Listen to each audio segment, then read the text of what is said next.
sholat. Ya nanti dijelaskan panjang tentang sholat 5 waktu ya. Dalilnya Syekh Abdul Qadir Jailani, sholat itu ada 2 jenis. Sholat lahir sama sholat batin atau sholat kolbu. Dalilnya apa? Al-Baqarah 238. Hafidhu ala sholawati was sholatil wusto. Sholawati itu sholat 5 waktu itu. Kalau sholat wusto itu sholatnya kalbu. Kenapa disebut sholat wusto? Karena kalbu itu letaknya di tengah-tengah tubuh kita.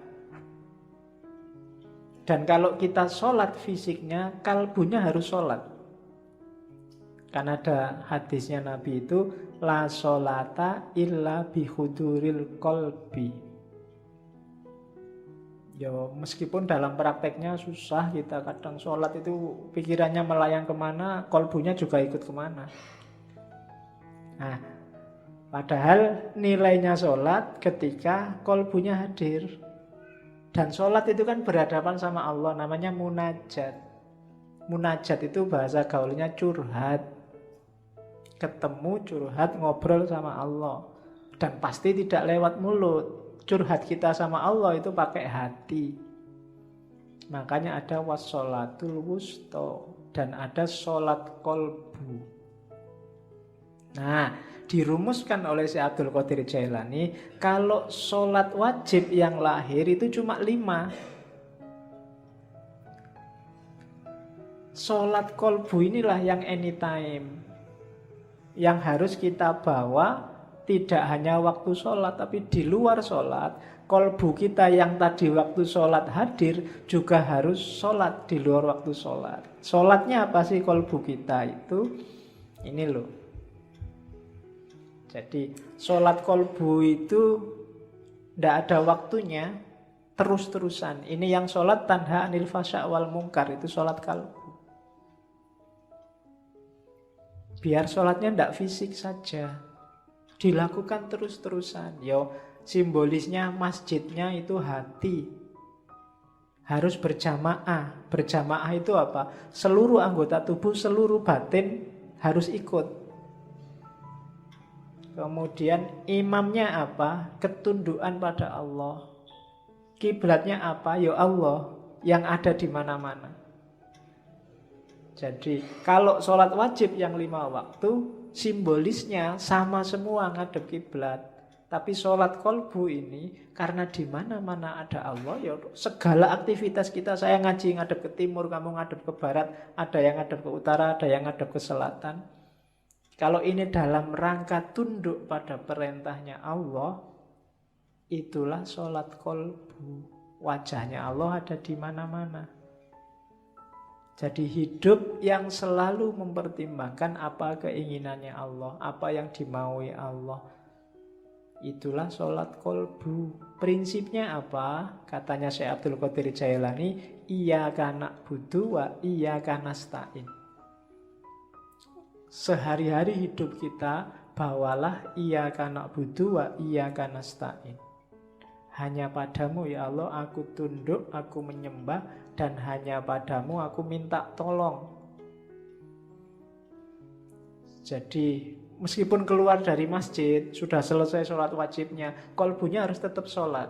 Tetap iyyaka na'budu wa iyyaka nasta'in.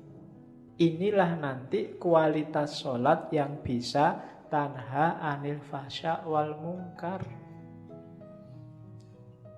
Jadi kalau kalian heran, Pak, ini ada orang sholat wajibnya rajin, tiap hari ke masjid, 5 waktu gak pernah telat, tapi kok masih mau korupsi ya?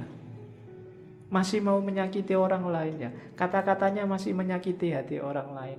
Nah, itu yang sholat baru fisiknya, kalbunya belum sholat. Katanya Syekh Abdul Qadir Jailani, ya harus sholat kolbu. Tidak hanya di masjid, tapi setiap detik kehidupannya isinya adalah sholat. Itulah nanti yang disebut sholat batin. Zakat sekarang, namanya aja ibadah.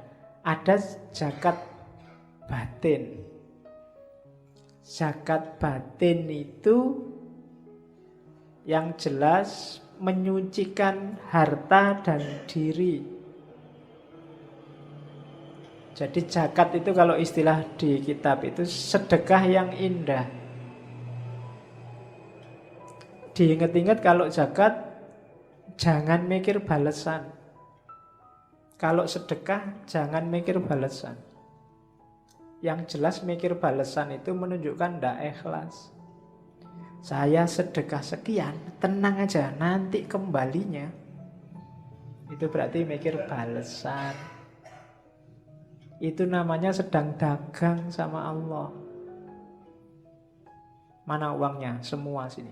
Kita sedekahkan. Tunggu aja, besok akan kembali berkali-kali lipat. Nah itu mikir kembalian. Apalagi kembalian yang lebih banyak daripada yang dibayarkan.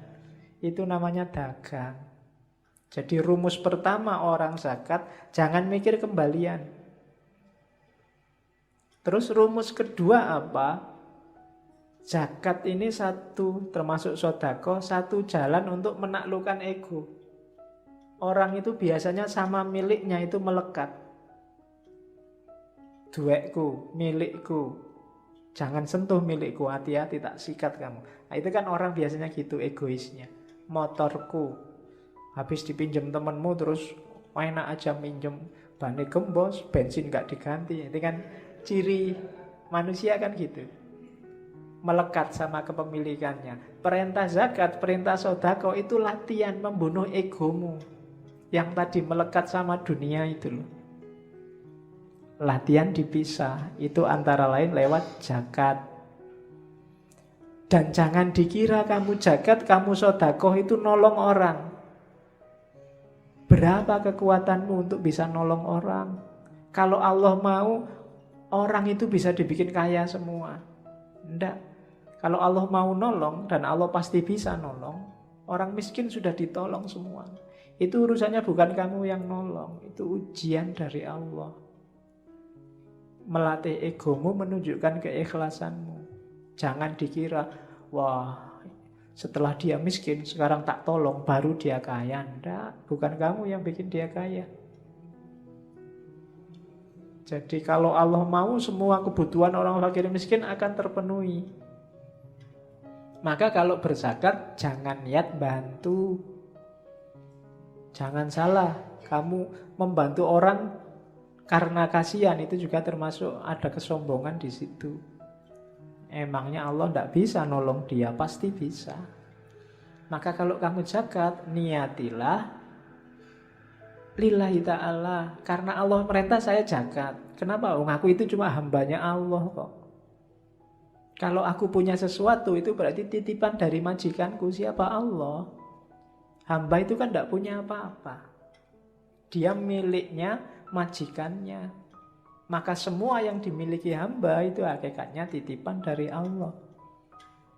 Tidak layak kita merasa itu hak milik. Dan seorang mukmin sejati tidak pernah mikir selain Allah. Maka apapun yang terjadi dengan dunianya, termasuk berkurangnya hartanya, bagi dia sama sekali nggak masalah. Tidak menggelisahkan. Meskipun bolak-balik di rumahnya ada orang minta-minta, semuanya dikasih seikhlasnya dia. Kan kita sering kan ada orang minta, orang ngemis lah, ada orang di rumah, orang ngamen lah.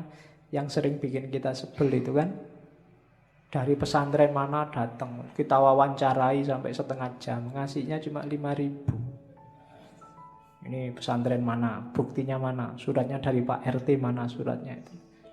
Nanti akhirnya, wah saya tidak percaya nih mas, ini untuk ongkos saja 2.000. Sering kan kita gitu, pelitnya kita. Oke, ya seandainya ditipu emangnya urusan kita. Kasih aja kalau ada loh ya, kecuali kalau sama-sama tidak punyanya. Mohon maaf ya mas, bukannya nggak mau ngasih, saya juga tidak punya. Tidak apa-apa. Nanti yang ngasih malah yang nyari sumbangan. Kalau gitu tak sangoni mas itu. Oke. Nah itu mental dermawan.